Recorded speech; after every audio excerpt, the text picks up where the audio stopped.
Hello everyone, hope you're doing well. It's time to go through some hopes for the roadmap of 2024. The reason for this is because I've been asked, along with many others, to kind of forward suggestions on what a roadmap 2024 should look like, or what the Gadget team should basically work on. And I thought, why not make a video around this, and also at the same time ask you guys what you want to see. So stick in the comments what you specifically would like to see from the roadmap in 2024. They did say they were going to do one, especially after the success of 2023. So it's been really nice to kind of see a lot of the changes get added. Some of them haven't yet, but I'm sure they will in early 2024 as promised. But in this video, we're just going to focus on my specific hopes and also kind of wants for a roadmap. And a lot of them don't really focus too much on the actual gameplay of the game. I'm much more focused nowadays on the kind of secondary or auxiliary stuff. You know, additions like the search function when it came to looking through vehicles on the service record was one of the best changes of the year.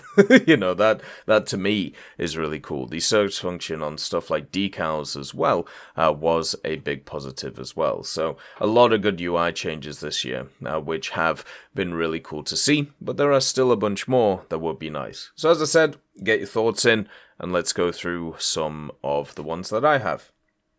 The first one is audio presets. Basically, now, with how different all of the game modes are, naval, aviation, and also ground, you need completely different audio settings to kind of optimally play them. In ground and aviation, I pretty much use the same settings, even though I really shouldn't, and that's basically because of the fact that I can't have presets for my audio. I can't click it and it completely changes all the sliders to different areas. Instead, I'm just left with having to move around, of course, the max volume button so I don't blow my ears off when I play naval. As someone who plays all these separate game modes, I think it's super important to have this kind of audio preset idea. Otherwise, when you move over to a different game mode, you're just going to have to readjust everything, and it's just a pain. I mean, technically you could do graphic presets as well, but I don't think the game modes change that much between that. But audio presets, they massively change, especially when you compare naval to air and even ground. You want certain things higher, you want certain things lower, and giving people the option of setting up these presets would be huge for sorting this stuff out. The other one as well is measurement presets. People use different measurements in different modes, and whether it's, you know, knots for naval and then for ground, maybe use kilometers an hour, it's just something that would once again make the kind of area just easier to use and also more favorable instead of having to go through a bunch of different options to do separate stuff. That is something which I'm hoping will become less clunky in time. And overall in War Thunder, even with the amount of controls that it has and the amount of options, I think they actually do a pretty good job at setting it all up, which is quite cool. Also, some kind of priority system in the options for modular repair. This would mean that in a options tab, you have a bunch of different modifications that can be repaired, and what you do is you just basically label them in numbers of priority. This means that when you hit the repair button to repair your vehicle, depending on which modules actually need repairing, it will focus on repairing certain ones before others. So this means you won't have a scenario where tracks and breach and gun will all be repaired at the same time. Instead, you could set it so the priority was tracks, so you could do your tracks so you could get out of dodge, or maybe you could set it to the gun so you would want to kind of fight back. This would be a setting which could be done before going into the game. I don't think it should be something that should be kind of changed while active in the game, and it would mean that you have once again more control over your vehicle and setups. Animated profile pictures or animated profile icons. We have a ton of profile icons in the game now, and one of the more interesting things I've seen in other games like Crossout is these animated profile icons. Whether it's just for a special event, whether it's just for something of a one-off or New Year or even like a special holiday, why not at the end of the day? I think overall it would just bring something quite nice to the service record, and with all of the improvements they've made on the profiles in general, whether it be the way that they look, or the way that the medals are set, or once again the search functions, or even the achievements. They've added a bunch of achievements the last year or so. Why not add this just to give it a bit more spice, especially when other people have a look at your records. More information on them is always good as well, but not entirely necessary. And also, we've talked about in the past, a prestige system for the actual profile. So once you hit level 100, you have a chance to prestige. If you prestige, you could get yourself maybe, I don't know, a title, and then you could just go from level 0 to 100 again, maybe with some boosted XP or something, and that means that you have something else to grind into the game, something to focus on, instead of grinding out the actual vehicles. You can have something that takes your mind off it, which I think massively improves people's enjoyment to the game. You could even have profile avatars. I really like what Enlisted did with that back in the day, and even today, where at the end of a battle, it kind of shows one of the people who was in the battle. It shows like an infantryman that was used, or the main infantryman that you used, and it was like most kills, or most headshots, most grenade kills, things like that, or, highest valuable player. And I think that's really awesome. It would be lovely to see if War Thunder could implement something like that, and also some kind of commendation system. So if somebody kind of helped you out in a battle, you could commend them, and maybe from that they get an extra booster every once in a while, or something similar. I think would actually be really cool. Just to try and add some kind of camaraderie to War Thunder. There is a bit of an issue in War Thunder where it is a kind of team game which is run by individuals, and for me, I would like to try and promote systems in the game which kind of forward those ideas. Some World War II dozer blade vehicles would be nice, whether it's just a Sherman with a dozer or a Chaffee with a dozer. You could have special events for them, the D-Day events, you could even do you could either do a amphibious Sherman, or you could do a dozer Sherman, or even like a dozer Churchill at the end of the day. Something just to make it so that area of the game has access to dozers. I understand that dozers are not something that's game-breaking or game-changing, but it could be a way to add a special vehicle, whether it be an event, a squadron vehicle, or even a premium, to make it slightly different from what others have without really increasing its power level. It's nice what they've done with a lot of the Israeli vehicles to make them more unique, where they've added a ton of different decorations on them. If you have a look at stuff like the M109A1, for example, that's just added, and it means that they can be distinguished even though they're basically the same vehicle.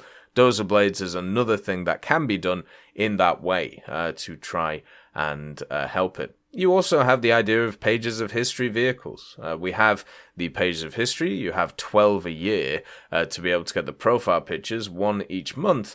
Why not have a setup where if you complete all of the pages of history, you get something special? It doesn't have to even be a vehicle. It could just be a special decal, could just be a special profile picture, could even just be, a title at the end of the day. Something, once again, to try and just get people to complete these things and work forward and focus on stuff which isn't the standard vehicular grind of War Thunder. There are a lot of sub setups right now when it comes to War Thunder and what to focus on, but for me, I still think it would be important to add more in to try and get people to push forward in those areas. The vehicle itself, if they wanted to add it, could be something similar to the IS-2 321, number 321, I think it was 321, something like that. It was basically an IS-2 that was put into the game for a kind of history event.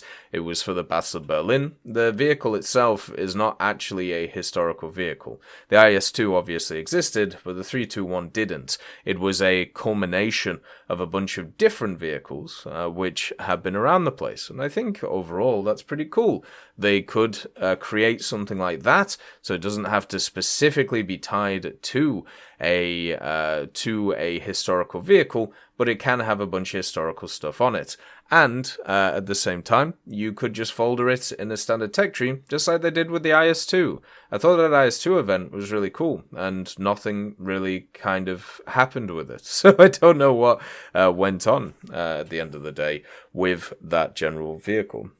Then also, instead of national days and small events being tied to nations, and what I mean by this is I still think the prizes should be the nations. I meant not tied to nations in War Thunder. So, you get a decal for Germany if it's, German Unity Day. But what you could also do at the same time is you could, instead of tying it to play a certain nation, you could tie it to playing a certain nation's vehicles. So, for example, it could be a German Unity Day kind of thing. So you have to play 3 battles instead of with Germany, but with German vehicles. This would open up Hungary, for example, with their Leopards, to be able to also get the decal without having to play the German stuff. And as we go forward with War Thunder, there is going to be more of this cross-pollination of different vehicles and different tech trees from different nations. So instead of tying an individual to a nation to do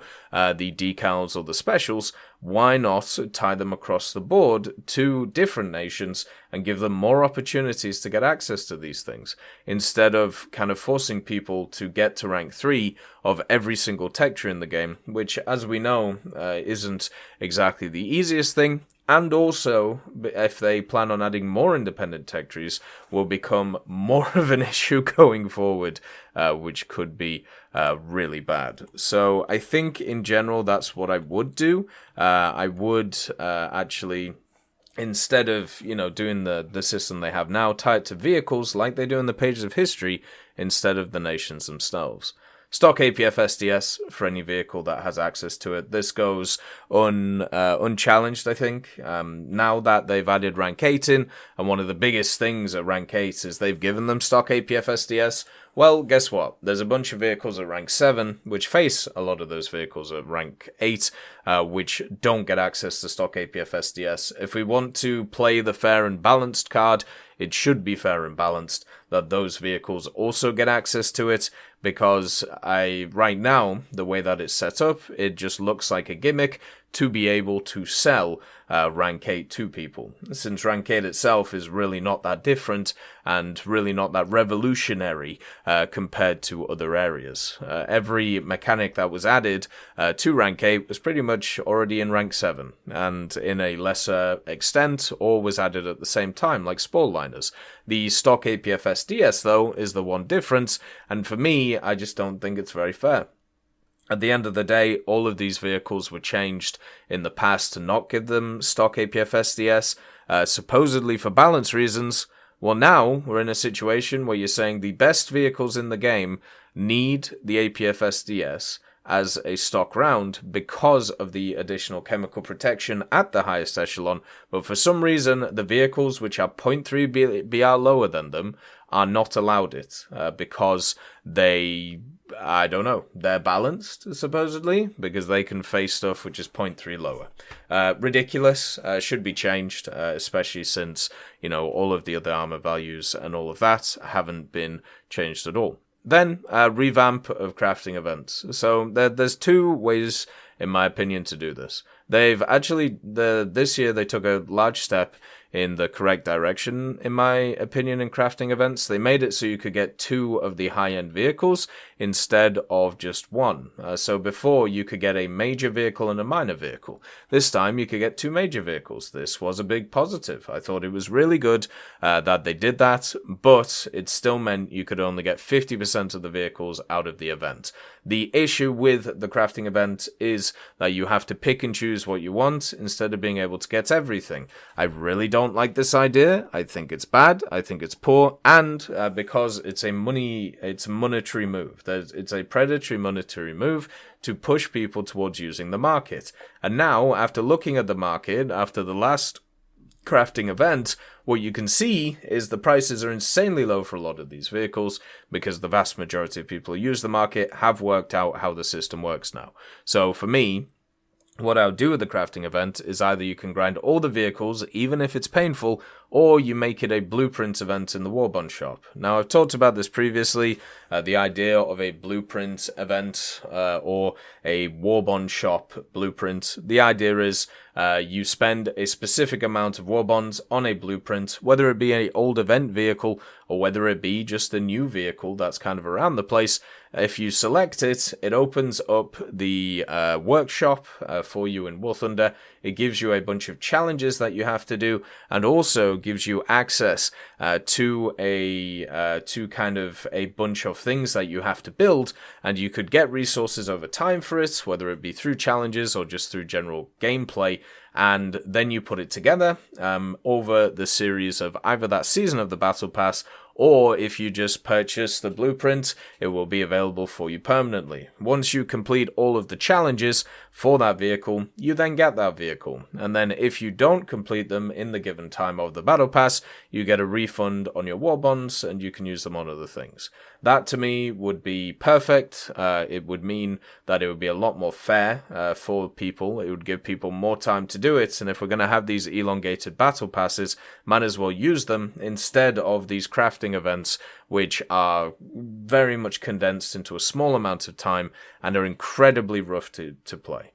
Which is not too fun. Then, custom crew pilots or cockpits. I feel like when we have a look at custom skins, you have a lot of them on the outside for planes, on the outside for tanks, and also naval. But since we have a lot of high detailed cockpits, it would be kind of cool if you had challenges where you could unlock certain different things, whether it's just a picture in one. Imagine if you have like an F-14 cockpit, but you have a picture of the Tom Hanks's characters, the romance that he had in the first film. Imagine if you got, I don't know, like a similar kind of deal. And basically it means that you aren't just grinding towards the general modified vehicle, you're also grinding towards that. Another thing they also did with the Su-25 and the F-14, which was cool, was the loading screens. They actually attached challenges to the loading screens of those. So if you played 100 battles in the Su-25 or 100 battles in the F-14, you got access to the loading screens. I don't know why we couldn't do that stuff.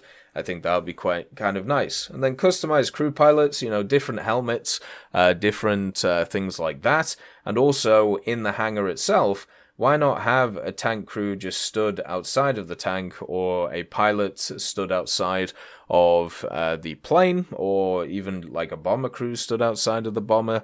You have all of these high-def models now. Why not? Even a naval crew, you could have like a few people in front of it, and you could customize them. And basically what you customize them to is what they look like in the battle. So for example, if you have an open-topped vehicle, such as like the Breda 9053, I believe it is, you could actually see some of the customizations that you put in. And since they have added a bunch of systems now where you can actually remove stuff like decals, remove stuff like fictional skins and everything like that, why not just add something similar to this? So it is personal to the individual, but it doesn't affect anybody else's gameplay. For me, that would be really awesome. Key modifications, reduce an RP. I think the player choice should be emphasized here. So instead of a system where parts and FPE are the one that's reduced, I think it would be better to give a player access to being able to pick the modifications on a vehicle that they want reduced in RP. So whether it is, a certain modification in the form of ammunition, whether it's an engine upgrade, and this would mean that the parts and FPU would be the same price, but it would mean that you could pick which ones you want cheaper. Because depending on the vehicle, there really is a massive difference on what I actually want researched. For an AA, I want stuff like horizontal drive, elevation, adjustment of fire focused on. For vehicles with not a lot of mobility, I want to get filters, engine, transmission, vehicles which are at high tier with Heat FS. I want to focus on APFS TS, stuff like that. So it does change how you play, and it would be nice if you could pick which ones you reduce, because it is not a blanket across the board that it is better just to get reduced parts and FPE at high tier.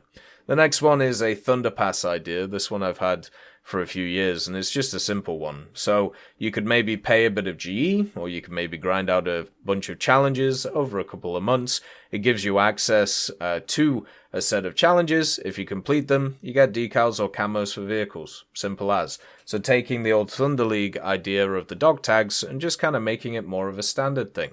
You know, giving people opportunities to grind stuff out in standard games instead of focusing on ranked battles or competitive stuff. You can just give the average player something to do alongside of their general grinding, which I think is incredibly important to do.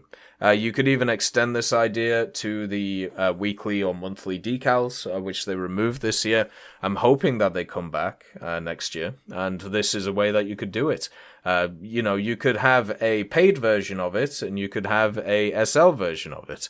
Maybe the paid version just gives you a bunch of camos and decals automatically with stuff to grind out, and the SL version gives you access to be able to grind out all the camos and all the decals, but you don't get any for paying. How about that? You could just set up something like that. Mid-tier squadron vehicles. I feel like pretty much every squadron vehicle we've had over the last period of time have all been high tier or top tier. And the only one I can think of, well, you got the Shimakaze, I suppose, and then also you have the Firecrest. It would be really nice to get some kind of mid-tier squadron vehicles, especially for nations that don't have as full lineups, and also, at the same time, even if it's just duplicates, things to just kind of improve the setup for people playing the game. I don't like it when you see the new squadron vehicle and it's high-end banger, like let's say they added in a French Leclerc squadron vehicle, because you know that that nation's going to take a hit because there's going to be a bunch of people only playing the squadron vehicle and also not playing anything else. So as a company, you want to add in more premiums and more squadron vehicles into the area to try and get people to play them, because the idea of a squadron vehicle should be to buff out a lineup, not to just get to be able to play the high tiers of the game. Same with premiums at the end of the day, but c'est la vie, we know how that is. For me, mid-tier squadron vehicles would be really cool. There's a lot of interesting ideas that still haven't been explored in the mid-tiers. World War II howitzers is one of them, you know, which we've talked about previously, and I think that is something that would be really cool. Bringing back community awards and collective achievements. So in festive events or winter quests in past years, one of the coolest things for me was the fact that they had these kind of collective challenges that if enough people did them, you got access to more rewards. Super cool, and meant that it was more bringing people together instead of just focusing on individual play. Right now, pretty much everything is focused on individual play, and it sucks. I wish personally it was more based around kind of, you know, cooperation, doing stuff together, and that doesn't mean PvE stuff, that just means like collective achievements. You know, how many kills can you get as a community over this period of time? You know, stats like that for me are really interesting, and I definitely enjoy looking at them. And the community awards for the winter quest I thought was super cool. No idea why they were removed. The only thing I can think of is not enough people were interested in it, but these were removed like over 5 years ago. Just like a lot of the old event vehicles, might be worth trying to figure out ways of bringing them back, whether it is a trade system for events or whether it is some kind of this community award idea to see how many people actually care about them, you know. Because since console doesn't have access to the market, and since a bunch of vehicles aren't actually on the market from back in the day, it would make sense to bring them back in these ways so everybody can get access to them. And then, obviously, we can start having conversations about stuff like the Tiger 2 105 and the Panther 2 again, and those could be quite enjoyable.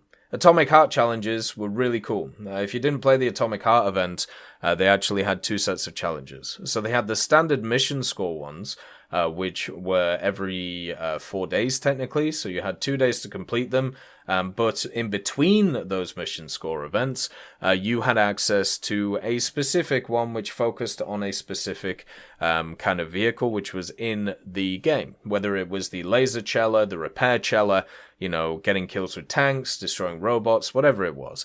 And what was cool about these ones is they ran the whole event. So if you had a 2-week event, they would run pretty much the whole time. And as you went along, they became a lot more ambiguous as challenges, meaning that you didn't have to play very specific things. Instead, it was just get a certain amount of assists, get a certain amount of kills. And this was good. I think it worked really well. I much prefer it to just the mission score stuff, which is just droning on, like doing the same thing over and over again. If they want to add additional challenges, or if they want to add even, half the challenges in the winter event being stuff where you're not forced to play like a specific vehicle, but a specific type of vehicle, I would be completely fine with, because it just becomes monotonous now that every event is mission score, crafting events a mission score, standard summer winter events a mission score, page of history a mission score, everything is just mission score. And I get that it works, I get that it's all sorted, but it's just boring. So a little bit different would be quite nice. Squadron achievements would be really cool. Most played, most kills, so on and so forth. You could have like a little tent in the hangar, or you could have like a little area on the squadron itself where you click it and it just shows